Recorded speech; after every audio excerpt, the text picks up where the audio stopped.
Sunday রিক্যাপের দ্বিতীয় এপিসোডে দেশের এবং বিশ্বের গুরুত্বপূর্ণ সকল ঘটনা নিয়ে হাজির হয়েছি আমি অভি। চলুন দেরি না করে শুরু করি। 1. বাংলাদেশে হামের আতঙ্ক। এই সপ্তাহের সবচেয়ে ভয়ঙ্কর খবর হলো বাংলাদেশে হামের আতঙ্ক। কেননা এখন পর্যন্ত বাংলাদেশে হামে এবং তার উপসর্গে আক্রান্ত হয়ে 188 জন মানুষ মারা গেছেন এবং 2000-এর অধিক মানুষ আক্রান্ত হয়েছেন। হাম নিয়ে দেশের স্বাস্থ্য বিশেষজ্ঞরা নতুন করে নাকানি চুপানি খাচ্ছে, কেননা এখন পর্যন্ত দেশের 56টি জেলায় নতুন করে আবির্ভাব হয়েছে হাম। তবে 26 সালের মার্চের মাঝামাঝি হাম এক বিশাল মহামারী আকারের প্রাদুর্ভাব হওয়া শুরু করে। 2025 সালের শেষ ভাগ থেকে বিচ্ছিন্নভাবে দেশে বিভিন্ন অঞ্চলে হামের লক্ষণ দেখা দেয়, কিন্তু 26 সালের মার্চের মাঝামাঝি সময় থেকে হাম মহামারী আকারে আবির্ভাব হয়। চলুন জেনে আসি হামের লক্ষণগুলো। হামের লক্ষণগুলো হলো মূলত তীব্র কাশি, জ্বর, ঠান্ডা, পুরো শরীরে লাল ফুসকুড়ি ইত্যাদি। আপনারা কি জানেন, হাম কিন্তু বায়ুবাহিত রোগ, অর্থাৎ হাঁচি কাশির মাধ্যমে হাম খুবই দ্রুতভাবে ছড়ায়। কিন্তু ভয়ঙ্কর বিষয় হলো হামের জন্য কোনো ঔষধ নেই, তবে টিকাদানের মাধ্যমে হাম প্রতিরোধ করা সম্ভব।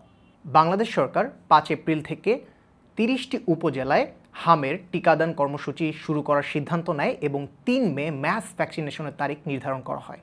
2. বাংলাদেশের সাথে কাজ করতে আগ্রহ প্রকাশ করেছে দক্ষিণ কোরিয়া। আপনারা জানেন 5 আগস্টের বিপ্লবের পর বাংলাদেশের অর্থনীতি অবস্থা প্রায় ভঙ্গুর ছিল। এই সময়ে নতুন সরকার আসার পর 1 এপ্রিল দক্ষিণ কোরিয়ার গণকূটনীতি বিষয়ক উপমন্ত্রী লিন সাং উ বাংলাদেশের সাথে অর্থনৈতিক বিষয়ে দ্বিপাক্ষিক চুক্তিগুলোতে কাজ করতে আগ্রহ প্রকাশ করেন। আপনারা কি জানেন 1973 সাল থেকে দক্ষিণ কোরিয়ার সাথে বাংলাদেশের কূটনৈতিক সম্পর্ক স্থাপন হয় এবং পরবর্তীতে দক্ষিণ কোরিয়ার সরকার বাংলাদেশের সাথে কাজ করতে আগ্রহ প্রকাশ করে এবং 2026 সালের মধ্যে বাংলাদেশের সাথে দ্বিপাক্ষিক চুক্তিগুলোতে কাজ করতে আগ্রহ প্রকাশ করে। বর্তমানে দুই দেশের মধ্যে ইকোনমিক পার্টনারশিপ এগ্রিমেন্ট স্বাক্ষরের চূড়ান্ত পর্যায়ে আছে এবং এই এগ্রিমেন্ট স্বাক্ষর করা হলে বাংলাদেশ থেকে দক্ষিণ কোরিয়ায় পণ্য রপ্তানিতে বাংলাদেশ বিশেষ শুল্ক সুবিধা পাবে। এছাড়াও দুই দেশের মধ্যে রপ্তানি বাণিজ্য $3 বিলিয়ন ছাড়িয়ে যাওয়ার লক্ষ্যমাত্রা নির্ধারণ করা হয়েছে 2026 সালে। 3. Global water bankruptcy. মনে আছে গত এপিসোডে ওয়াটার ব্যাংক্রাপসি নিয়ে ছোট্ট করে ধারণা দেওয়া হয়েছিল? আপনারা যদি ভিডিওটি মিস করে থাকেন তাহলে এখনই দেখে আসুন উপরে দেওয়া আই বাটন থেকে। চিন্তা করেন এমন একটা অবস্থা যেখানে পৃথিবীতে মিষ্টি পানির পরিমাণ খুবই কম কিংবা প্রায় শেষ হয়ে গেছে, কিন্তু সবার পকেট ভর্তি টাকা আছে। এমন অবস্থায় সবার টাকা থাকলেও কিন্তু কেউই পানি কিনতে পারতেছে না, কারণ পানির দাম তখন আকাশচুম্বী থাকবে। হ্যাঁ, এটা কোনো মুভির সেট না, এটাই ওয়াটার ব্যাংক্রাপসি। আর এই ওয়াটার ব্যাংক্রাপসি গত ভিডিওতে ছোট্ট করে ধারণা দেওয়া হয়েছিল। সহজ কথায় প্রকৃতি থেকে আমরা যে পরিমাণ পানি নিচ্ছি সেই পরিমাণ পানি প্রকৃতি আমাদেরকে দিতে পারছে না, অর্থাৎ তার ফলে ওয়াটার ব্যাংক কমে যাচ্ছে এবং ওয়াটার ব্যাংক্রাপসি তৈরি হচ্ছে। কেননা 2030 সালের মধ্যে পানির যোগানের তুলনায় পানির চাহিদা 40% বৃদ্ধি পাবে। তার কারণ বিশ্বের যে অঞ্চলগুলোতে খাদ্য উৎপাদন করা হচ্ছে সেই অঞ্চলগুলোতে পানির পরিমাণ উল্লেখযোগ্যভাবে নেমে যাচ্ছে। কেননা বাংলাদেশের পানির চাহিদা ঠিকই বাড়ছে, কিন্তু পানির যোগান কি বাড়ছে?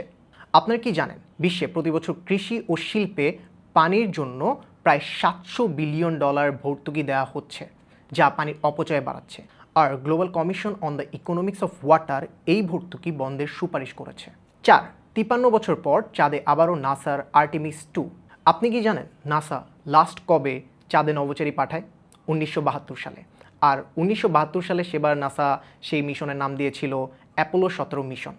অ্যাপোলো 17 মিশনের পর 2026 সালের 1 এপ্রিলে নাসা আবারও চাঁদে 4 নভোচারী পাঠায়, যেই মিশনের নাম দেয় নাসা আর্টেমিস 2।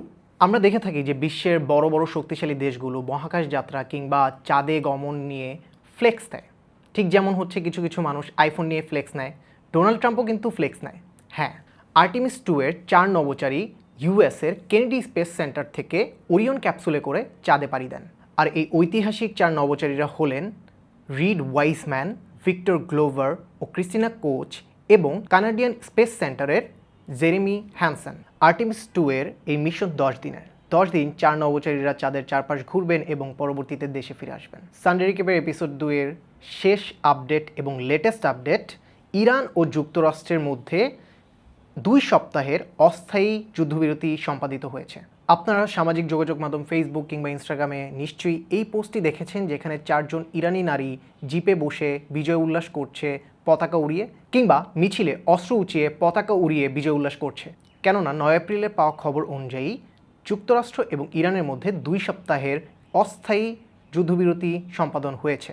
ইরান এই অস্থায়ী যুদ্ধবিরতিকে নিরঙ্কুশ এবং পূর্ণাঙ্গ বিজয় হিসেবে ঘোষণা করছে এবং 8 এপ্রিল রাতে ইরানের বিভিন্ন স্থানে বিজয় মিছিল বেরোতে দেখা যায়। ভাবতে পারেন যে যুদ্ধবিরতিকে কেন ইরান নিরঙ্কুশ বিজয়ের সাথে ফ্রেম করছে। কারণ ইরান হরমুজ প্রণালীকে নিয়ন্ত্রণে রেখে বিশ্বের অর্থনীতিতে যে প্রভাব ফেলেছে তার কাছে যুক্তরাষ্ট্র বাধ্য হয়েছে হার মেনে নিতে। যেহেতু ইরানের এই নৌপথ দিয়েই বিশ্বের বেশিরভাগ অংশের জ্বালানি তেল আনা নেওয়া করা হয়, যা এখন ইরানের নিয়ন্ত্রণে, যার জন্য তেলের এই সংকট। যেহেতু ইরানের এই নৌপথ দিয়েই বিশ্বের বেশিরভাগ অংশের জ্বালানি তেল আনা নেওয়া করা হয়, যা এখন ইরানের নিয়ন্ত্রণে, যার জন্য তেলের এই সংকট। সেহেতু ইরানের এই নৌপথ খুলে দেওয়ার ওপর নির্ভর করছে এই অস্থায়ী যুদ্ধবিরতির কার্যকারিতা।